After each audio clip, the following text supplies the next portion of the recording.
Hey guys, welcome to Race Talk. I'm Matt Lewis. You're here joining us for episode 6.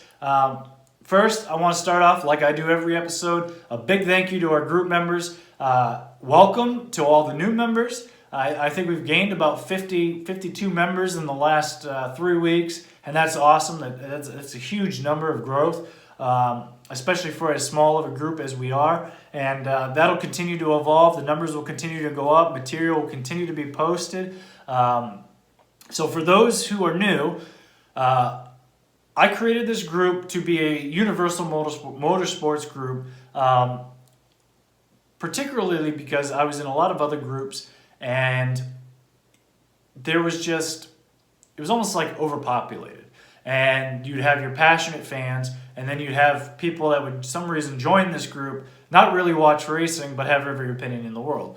And after a while, that gets tiring when you actually are going to these sites in your free time, because it's what you enjoy to do. It's what you choose to surround yourself by, and that's all you get. Is you unfortunately, you end up getting garbage on that page. Here, I'm not going to have that. I won't tolerate it. I am a very tolerant person, and as you can see throughout the group, everybody gets along. Everybody's okay to disagree. We all see different sides of things. We all are fans of somebody. We are all not fans of somebody. And that's just a part of racing. That is the fun in racing. When I go to a racetrack and I'm there, I go to Daytona and I go to Homestead and I'm yelling at some driver and the guy next to me is cheering for the driver I'm yelling at, but he's yelling at... It's fun. It's all in good fun. Go have a beer, relax. It's not politics. And on that note, there is no politics in this group whatsoever. We will not discuss politics. We will not post political material. I get enough of that nonsense in everywhere else in the aspect of life. I do not need it in this group particularly. I do not need it involved in my hobby. Absolutely no tolerance for politics. So, moving on. Currently, for those who have seen and for those who haven't, we are doing June's giveaway. We have picked from the group that entered. We moved 3 people into the semifinal round. 2 will get chosen from that round to move on to the final. And the winner was for the 18 by 24 sign poster. Just like this one, except this one's 2017. It's got Brad. 2018, Logano made it in, and it is autographed by all 4 drivers, as well as the one that one of you 3, Joey, Dustin, or Josh, will be taking home. So, yeah, we do the semifinals on Thursday, 8 p.m. I will go to Google. Google will pick a number between 1 and 50, and I will do a whole post, tag the 2 that are moving on. Then we will do a number between 1 and 25. Closest one wins. And we'll get that poster signed right out to you guys. So our next giveaway will be in August. I will do a sneak peek preview coming in the end of July. I'm going to do it in a kind of unique way where you never know what the actual giveaway is going to be, because it may be something that's up on a shelf, hidden somewhere, and you see part of it or whatever. But I got a really cool one for August I think people are going to like. That being said, let's talk about some racing. I want to talk about Chicagoland, and then I want to highlight a couple drivers and talk about them. I've been doing big push for a couple different drivers. Big time one, Hailie Deegan, and we'll get into that. Fascinating driver, to say the least. Very different. I think... We'll get into that in a minute. Okay, so Chicagoland, Brett Moffitt takes the Truck Series victory. That was kind of a little crazy race in the aspect of it was constantly changing. You could get a run, you could pass, just a lot of good cars, a lot of good trucks, I should say. Just the competition in the Truck Series is killer. And that's probably why it's one of my favorite series. They have a lot to prove. You have guys in the series that want to claim stake in the series, that basically stay in trucks. And then you have these new guys moving through but they have to perform and prove to everybody else, hey, I can race. I'm ready for Xfinity. I can win you a championship. I can win you multiple races a year. I can make sponsors happy. And it goes far beyond the performance of the race track as well, to be honest. When in today's age, I really do.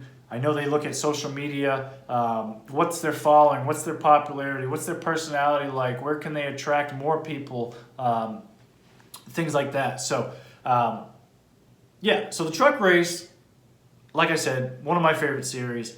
Brett Moffitt taking his second victory. I call it his first official victory because, as we know, the race where Chastain got disqualified for having too low of a vehicle, the win was handed to Moffitt. So that's now 2 in Moffitt's category. I think he got 6 last year. And that was an unfortunate event, by the way. I was very disappointed to see Hiroshi Racing Enterprises get rid of Moffitt. And then they take Austin Hill. Okay, so he was with, oh man, what's the name of their motorsports team? He was in the 22, maybe even the 20, but the 22. And was he even in the 22? I have a picture of his vehicle somewhere.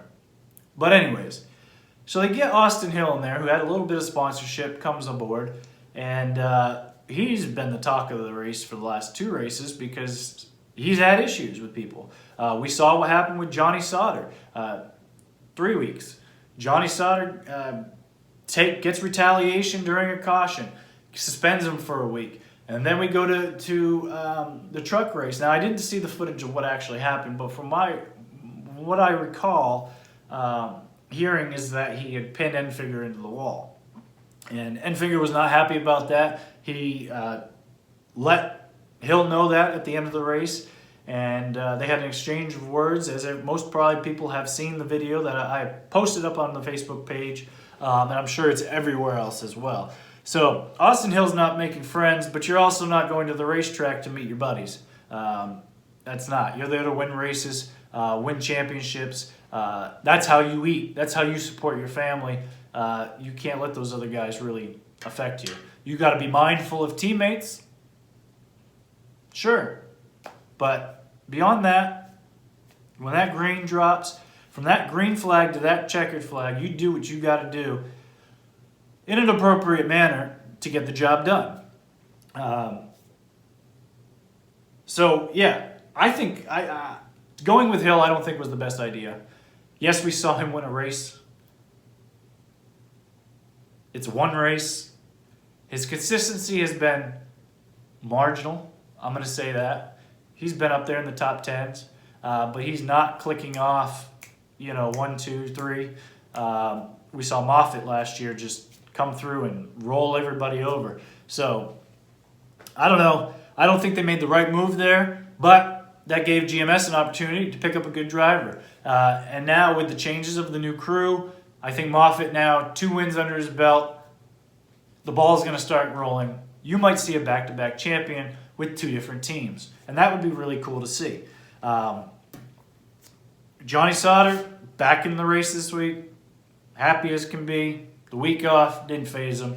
I don't think he could care less, to be honest with you. Didn't affect him as far as making it to the playoffs. And hey, what has he got to lose? So, Xfinity side, man, another great race. Cole Custer really has stepped it up this year. I'm actually impressed with him because I really didn't think he was going to make it that far. He's one of those people that people like to complain about, oh, daddy's money, this, that, and the other thing. But he is really holding his own out there and then some. Plus, that's also in part of Stuart Haas stepping up their Xfinity program. Because if it hasn't been Custer Bell or Tyler Reddick, it's been a Cup driver. Or a one-off. So this is really cool to see SHR at least winning on the Xfinity side, and Cole's proving that he can be a championship contender. And I'm really impressed. I'm interested to see what happens. Bell didn't take it last year. Thought he would. Will this year be his year? He's due for a championship. Christopher Bell, to me, is one of those people that's going to win a championship in all three tiers. It would be really, and I feel like he would be a little disappointed as well if he did not capitalize on an Xfinity championship. Because once he moves on, there's not necessarily a possibility of ever getting that championship one day. So, I mean, good for Cole. Good for SHR. It's like the Penske JGR rival in Cup, except we got 3 separate trucks, 3 separate companies. That's just awesome. I think it makes for a lot of fun every weekend when you have 3 guys going at it instead of 1 guy winning every single week. Not that that's necessarily a bad thing. It's really good for that 1 guy. That's his job. Every driver out there goes to win every single week. And if they could win 32 races of the year, they're going to win 32 races of the year. Or 28 or whatever, how many races we run now. And speaking of running races, apparently the schedule is going to change again in 2021, but also be a shorter schedule. How much shorter? I don't know. Are they going to add 2 more break weeks in there? Are they going to eliminate 6 races? Are they going to just do one track once? Keep Martinsville Day, do a Martinsville night, I think is important. Bristol Day. Personally, you could run 2 Bristol night races. I think that would be totally acceptable, probably even more beneficial for Bristol. I know the Bristol Spring Race is just a rainy mess, and that's just not a timely time to do that. That's a hard race to compete with sometimes. So moving on, Cup Series, Bowman the Showman winning the race. Finally, enough of second place, he said. I am going to win this race. And I got to be honest, I was impressed. Kyle Larson, I was like, man, there's no way 20 laps he's going to hold this lead. Not from Larson, especially when Larson gets that high line going in and his car's feeling all right. He's not sliding around. It's just like Kyle Busch. You just see that 1/10 of a second every corner picking up, and that he was getting on Bowman and he's coming, and the lap traffic kind of screwed Alex Bowman a little bit. But really didn't affect the 2 other cars. It's almost like the leader's giving the heads up, hey, we're coming through, and once they realize they're not going to fight the leader, they're going a lap down, they're just like, screw it, let everybody else go. And that kind of sucks, because I kind of wish that they would race the second place, just as much as the first place when they're going a lap down. Although it is nothing to gain or lose, just the idea that you can run the leader that hard and then give up after the rest of them is crazy. And that's a disadvantage, especially for when you're a new guy. You're looking at seeing a first checkered flag. You've got 2 guys behind you catching up to you really quick, and now you just see this maze that you have to navigate through. And it's all part of racing. It is what it is. But I was really hoping people would move, but as we all know, there's a few stubborn drivers out there, Ty Dillon being one of them. Paul Menard is not going to go down easy. Ryan Newman, forget about it. He could be 16 laps down, dead last.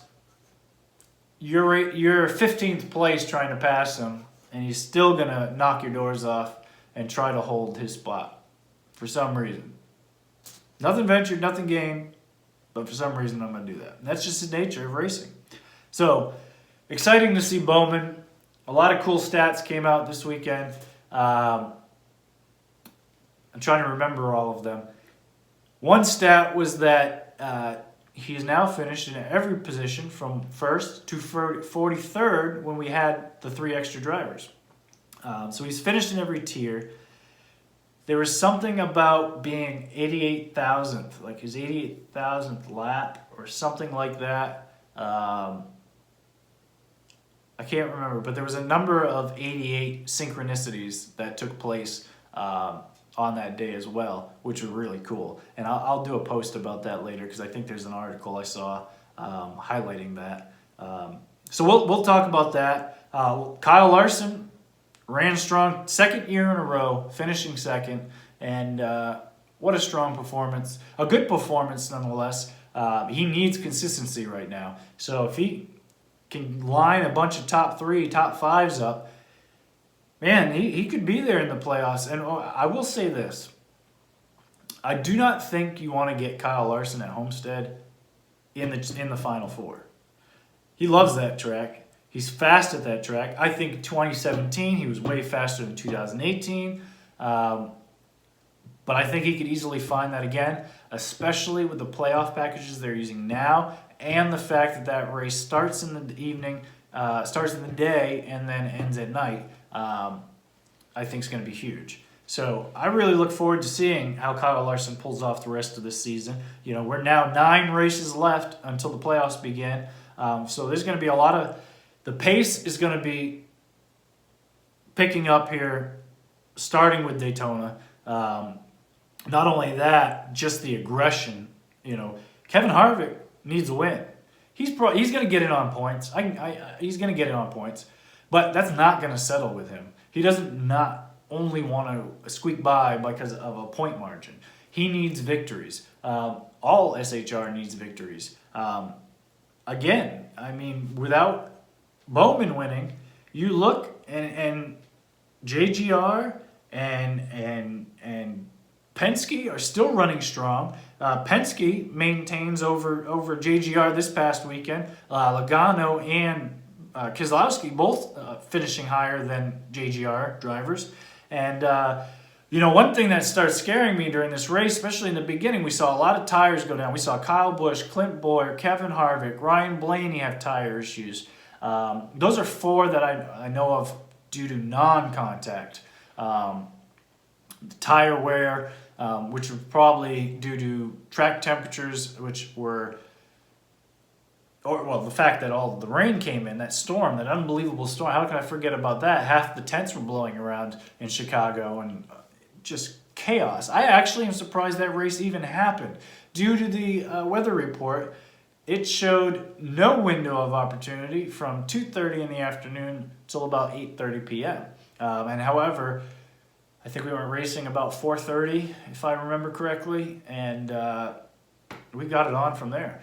No problems. But that cooled the track temperature a lot. That cleaned the track a lot. And as Dale Jr. said in his podcast, it is already an incredibly slippery track. So it is really disappointing when you lose that rubber. You know, your setups at that point are kind of geared towards having some rubber on the track because you've run practices, you've run qualifying, you've had the trucks on there, you've had Xfinity on there. Key little fun note. If you've never been to a race or you've never been present when one of these, especially, I don't know what the tires were like prior to like 2017, but when they start burning out and peeling out and their tire starts going anywhere, it's like feathers. I have some of Truex's from his championship, and when I was picking it up off the ground, it was like this fluffy cotton-like thing, and really weird. Never seen anything like it. I know from back when we were running late models, our tires didn't do that. We had balls of rubber, and so really interesting tire manufacturing they got going on there. So great race overall. A lot of passes. I think I saw a statistic saying that there were over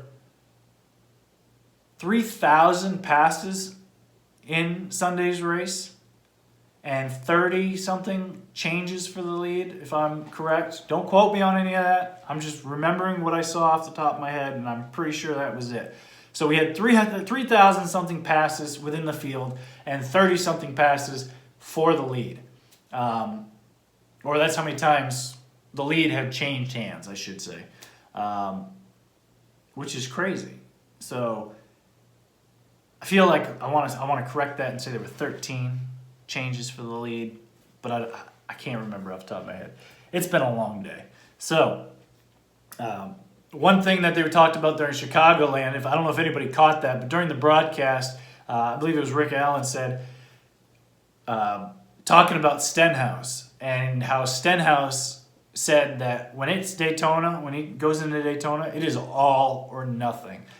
And to me, I went to Daytona last year for this Coke 400, Coke free, sugar free, whatever, 400 they call it now. Anyways, he caused a lot of wrecks, man.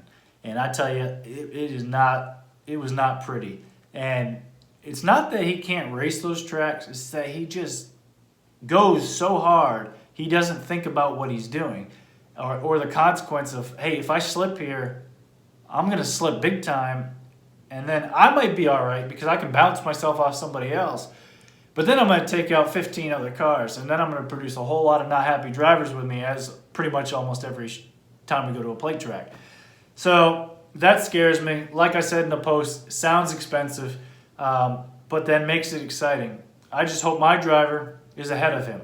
So that being said, going into Daytona, I think you can look for Logano to run strong. Hamlin's going to run strong. Brad Keselowski, you can pretty much count on him to run strong at a restrictor plate.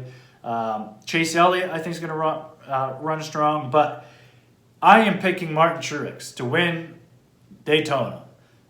He has won there in the Xfinity Series. He's won at Talladega. He can win plate series races. It's just a matter of being in the right spot at the right time. I've watched him lose the Daytona 500 by just a fraction.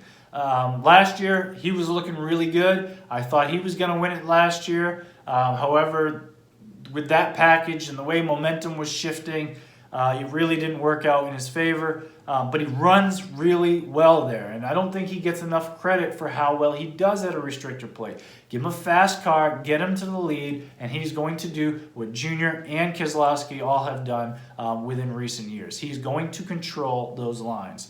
So yeah, I'm excited for Daytona. I was going to go, but unfortunately I have too much work here and just not doable. And to come back that night, it's so exhausting. And to come back the next week and deal with everything, it's just too much. So I'm going to wait on it. I'll go next year. As I said, my next race will be Homestead. So yeah, I'm looking forward to that. 4 months away. It's been a long year. I'm ready for it. 9 races to go, and then we're in the playoffs. And I'm interested to know who you guys think is going to make the playoffs. Is there any big surprises to you that think they won't make the playoffs?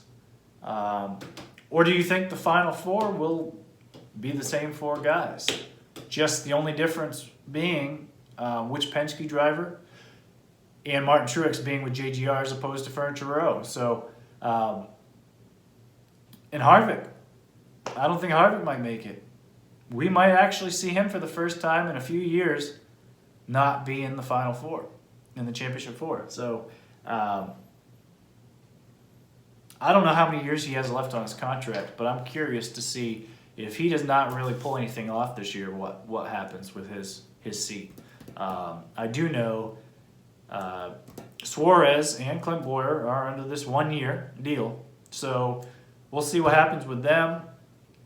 Cole Custer's going to be looking to move up here pretty soon, so man, we got a whole line of drivers getting ready to take seats, and there could be a lot of shuffling around. You know, if I have to speculate, my prediction: Roush Racing shuts down after this year. I don't think you see Ricky Stenhouse in NASCAR anymore. Maybe in an Xfinity car, but I don't think you're going to see him in a Cup car. Maybe a filler once in a while. Ryan Newman retires. That's, like I said, this is not anything that's given me speculation. These are just my opinions on this year. I think someone's going to buy those charters, use them, and that's where you're going to see Christopher Bell. I think Clint Boyer and Suarez one of them two will stay. I don't know who yet. More than likely Clint. More than likely Suarez will go. And Cole Custer sneaking in there. We'll see. But again, looking forward to Daytona. Going to be a killer time. Good race as always. A nail biter. Just waiting for the big one. See who wrecks. They all go in there with the mindset that they're going to wreck or be taken out. They just hope to avoid that. They spend the entire race trying to avoid that because that's in the back of their mind. So we also got the Toronto GP for IndyCar next weekend. So that should be exciting as well. Racing in the streets of Toronto, Canada. We want to highlight a driver today. I think every week I want to pick a driver to talk about. And what's exciting is that there's so many new drivers out there with such a wide variety of talent. This week we'll talk about Hailie Deegan. I've been very excited about Hailie Deegan for the last few weeks. She's won her third race recently. She's really staking her claim in the K&N Series race. Really has a bright future. Today, we got to hear her. Those who haven't heard yet, go check it out on the Dale Jr. download. She is not the typical, I think there's this Danica Patrick stigma in NASCAR. Yes, you're going to make it to NASCAR with your looks and this and that, and then you're just kind of going to ride around. You're with a semi-decent team. With SHR has been a great team. Eric Almirola has performed extremely well. That 10 is a whole different car. That whole organization is entirely different with the driver change. There's no new technology added. There's none of that. That is strictly a driver, talent, and a good organization making it happen. Now, there sheds a lot of light if you listen to the Hailie Deegan podcast because Hailie talks about, her mentality is she's not there to be a model. She's there to be a race car driver. She's going to race you as hard as you race her. If you get in her, she will get in you. And if it comes down to a last lap, you will be moved for that victory. It is her racing that matters more to her than anything in her career, and that's what she wants to do for a living. She's also making very smart career choices as to how to prolong her racing career. She is okay with running 2 years in ARCA, which next year ARCA and K&N Series will combine for more than 3/4 of the season. And I think there was a couple separate events. But those two will be combining. And, she would like to get a full-time ride, which I think is very deserving of and could be very competitive. We've seen her with the crew she's got, but she talks about some of the difficulties of her on a racing standpoint is like with a crew chief. Trying to get crew chiefs and crew members to understand that she knows what she's doing. And she's proving that tenfold, week in, week out. We just saw this past weekend she finished third at Roseburg, which should have been a second place finish. She only finished third because she got shuffled back to fifth in front of Brittany Zamora, who's also, we'll highlight her later on. She is another Hailie Deegan, quiet, out there, but wow, can she drive? And if you're in her way, you're not going to be for long. You're going to be looking at her back bumper. So it's incredible. Some of these women that are coming into the series now, they're not a Danica Patrick. Danica Patrick brought this whole stigma that I'm trying to erase from that about having these female drivers. These two drivers, if you did not know, when you went to a race and you saw these two running around the track and the way they're performing in top fives, winning, you would think they were guys. If you did not know there were women in those cars, you wouldn't think anything else. Nothing different. Two hard racers going at it, making exciting racing. And that's the way they want it. They do not want to be treated differently and looked at as a female or raced harder. They got good equipment and they know how to use it. And they're still learning. They're young. So it's going to be, you could learn, in my opinion, they could learn for the next 5 years. every tier is almost like a reset. But you take a lot of knowledge with you from your experiences, especially experience at tracks, into those series, and that kind of it speeds up the process a bit. So, I'm really excited for her future. It was just announced she's going to do a couple truck races. She turns 18 soon, I think 18 in 18 days, and she'll be able to go run some super speedways, get that experience. I do know the closest she's gotten is Pocono, which she said Pocono was a crazy experience, totally different than anything she's ever raced on in her life. She comes from a super, what is it called? She comes from the super truck background, like Robbie Gordon, for instance, and slowly started getting in the late model and carts and all these other different pieces of equipment, and now she wants to take this route. And I think with the right sponsor, the right team, I don't want to see her get into something that's not competitive. I think she needs to be, when she's in a truck, she needs to be in a KBM truck. I think that's where she's going to have her best chance to showcase her talent. Those trucks are just bred fast, and if she can get there and mix it up a bit, she's going to win a truck race. Possibly even be a contender for a championship one day. So I look forward to that. Again, check her out, follow her, support the girl. I mean, you can't ask for anything more. If it was your daughter, you'd want to support her in the sport. You want her to be successful, and this woman is going to open the doors for that. She's going to erase that Danica stigma. She's going to make Danica look like she never even existed. 3 K&N races. I don't know how many races Danica won prior to her one Indy race. And I'm not knocking Danica Patrick by any means. But I'm just saying, I think that's what the expectation is set at, is what Danica did. Hailie Deegan's the next level. She has raised the bar already, and I can't even imagine what she's going to do in the series. Same with Brittany DeZamora, who we'll highlight later on. But man, incredible.